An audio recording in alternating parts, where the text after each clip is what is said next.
There's always people hanging around Teddy Hart. Is that right?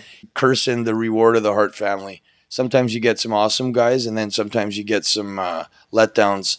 But yeah, we're never short of an entourage of people, and I always bring my cat, so I always have to have somebody with me to help take care of the cat, and I usually try to bring a girl with me. Obviously, not an escort. Everyone, I think people are starting to think I'm bringing escorts all the time to shows now, and I'm like, people think they're escorts. I'm like, no, dude, these are girls that are just a bartender, mother of three. I owned an escort agency with another woman who paid. Well, for maybe the that's phone. why they think So good that's about why the maybe escort. she gets everyone. Okay, hold on. mixed You up, owned so- an escort agency? Let's start. Let's just get it We'll going. get it going. Okay, well, there was a phone line opportunity. Basically, she bought all of the lines, which is the ability to basically advertise in every single city.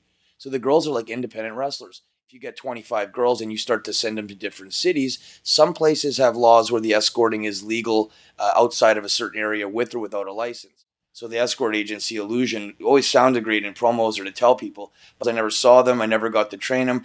My wife's got an escort agency. I'm kind of a swinger.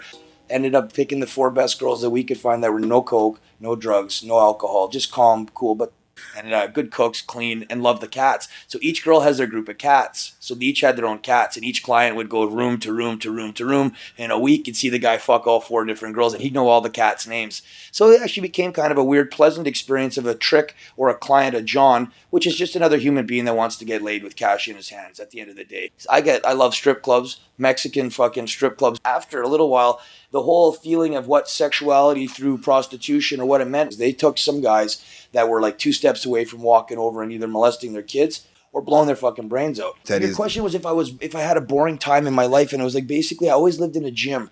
We always had girls that were outside our gym that were sex workers on the corners that were doing work. So again, even when I was a kid, I lived in a gym called BJ's Gym, which they would make a joke calling it Blowjobs Gym because all of the hookers. I like to smoke a cigar at 7 or 8 years old because I used to watch those mafia movies. Who My gives you dad the used to make cigar? me. I would get the hooker to buy it for me.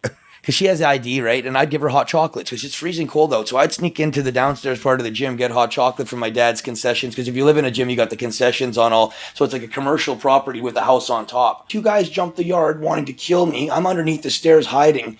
And the escort or hooker has been watching through the fence the whole time. In WWE at 19 years old. And I would have probably kept my job the whole time. But at 18, skinny, doing smoking weed, doing mushrooms all the time. I just got into mushrooms. I never did them before. That was another. I'm like, whoa. That's why people say I'd done a lot of drugs possibly. Like, no.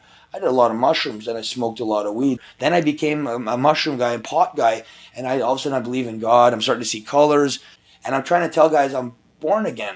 Someone said, try mushrooms because you're really going down a bad path. I melted a spoon, gave it to my mom and said, that's his wedding. That's the wedding ring. He's brain-wise, I have a lot of intelligence and aptitude. I never sold cocaine while I was over 18 years old. I had to piss in a little bucket, and I'd have to ask permission to go inside and use the toilet to take a shit. Taking Ritalin when I was a kid, selling it to other kids at the school because I didn't want to do the speed because it made my stomach hurt. But fuck, the other kids would do my homework for me on the speed like motherfuckers.